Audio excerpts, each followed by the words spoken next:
walked upon the streets of gold beside the crystal sea. We heard the angels singing, and someone called your name. We turned and saw a young man, and he was smiling as he came.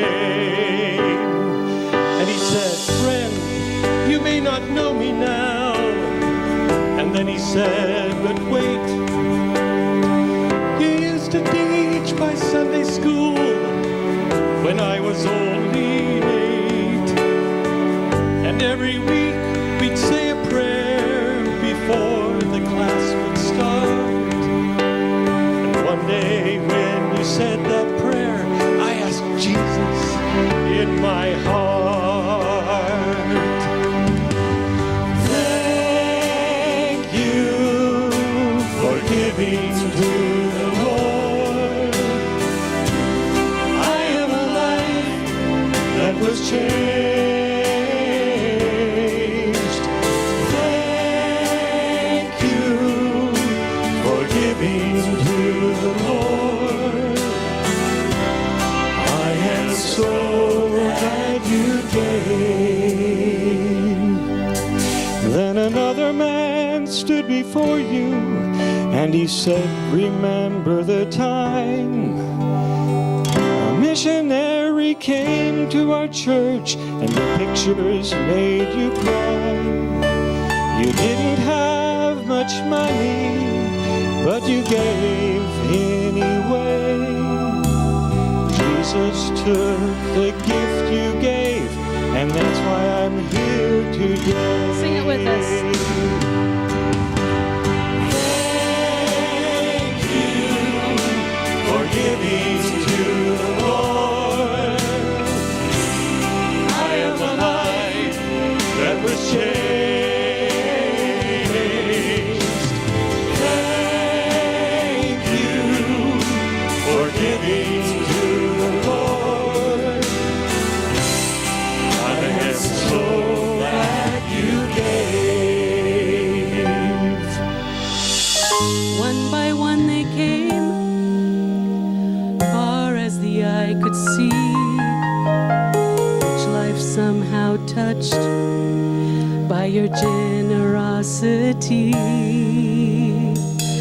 Little things that you had done, sacrifices made, and noticed on the earth, in heaven now proclaim. I know up in heaven you're not supposed to cry, but I am almost sure there are tears in your eyes as Jesus took your hand and you stood before the Lord.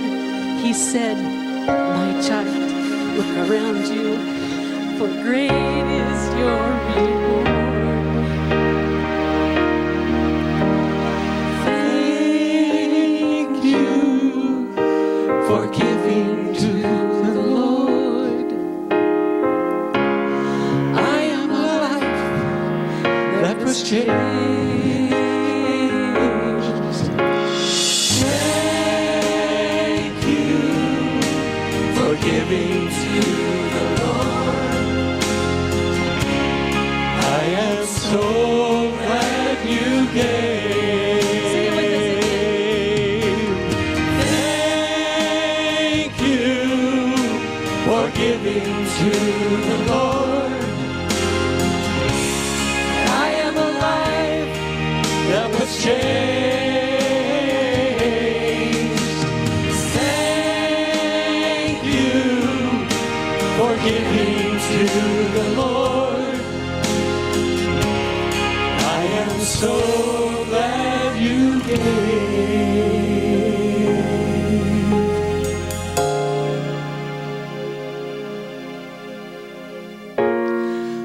I am so glad you gave. Love you, Mom.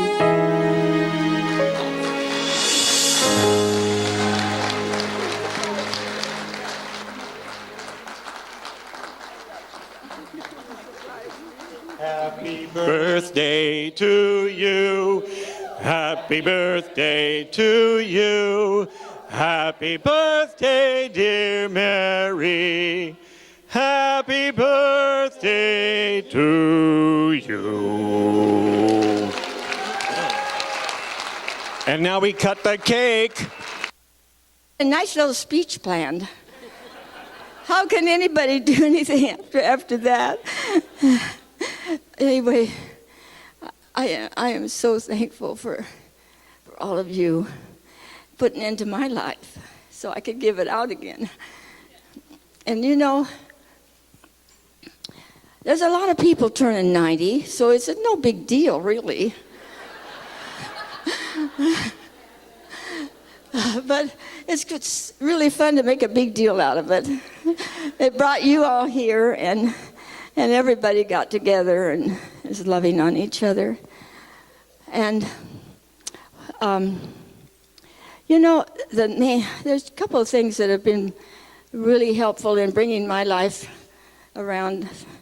After my husband moved to heaven 33 years ago, then I realized I was depending more on him than on God. And so I had to refocus me and figure out how I was going to live life without him.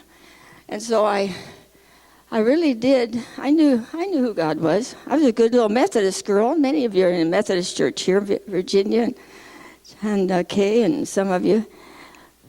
And so I knew, followed the kids through their Sunday schools, taught a lot of Sunday school classes, but I didn't really get close and have a personal relationship with Jesus until after that. And then I realized that I'm a three-part being. I'm a spirit and I'm a soul, my mind, will, and emotions, and I have a body house that God put me in. And I always like to celebrate birthdays because it's the day God gave me life. And it began my journey. And then I began to see, you know, every part of me has to have food every day. You know, if I don't eat something, I'm not going to last too long. Well, if my mind isn't active, I'll be somewhere else and not in my right home. And then if my spirit man doesn't get some food every day, which is probably reading the Bible and praying, it is, then life can not be nurtured and have the energy that we need. So I make up my mind now. I'm going to feed every part of my body, spirit, soul, and body, every day. I'm going to give some food to it every day, because it's just like your body. You can't last too long if you don't feed it every day. Well, some people do. Yeah, once in a while. Anyway, I discovered Barley Life, and that has kept my body going. Well, you guys, it's real. You got to try something. If you don't have some raw food every day, then every bed of food that's heated, and I could give you a lesson. But anyway, every pot of your food is heated. All the nutrients are dead. It's just a filler. So you better be eating some raw food every day. And say, how many do? How many do eat some raw food every day? Please raise your hand. Anyway, that's that story. Okay, that was one part. I learned how to take care of myself with the help of Jesus. And then Andrew stole my thunder. I've been working on the thing that really turned me off. I wanted to be like Jesus. And I feel like in the Bible, you know, he's always loving and kind. He was filled with compassion, healed all that come to him. I wanted to be that person. And so, to be like Jesus, to be like Jesus, all I want to be like him. All through life journey, through earth to glory, all I want to be like him. So I figured out the best way was to have a love walk. And so I probably told Andrew that verse a lot. 1 Corinthians 13, 4 through 8. Don't forget it. Put your name in there.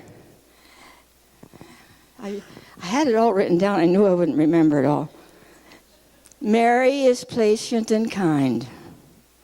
Mary is not vaunted up. Mary does not be irritable.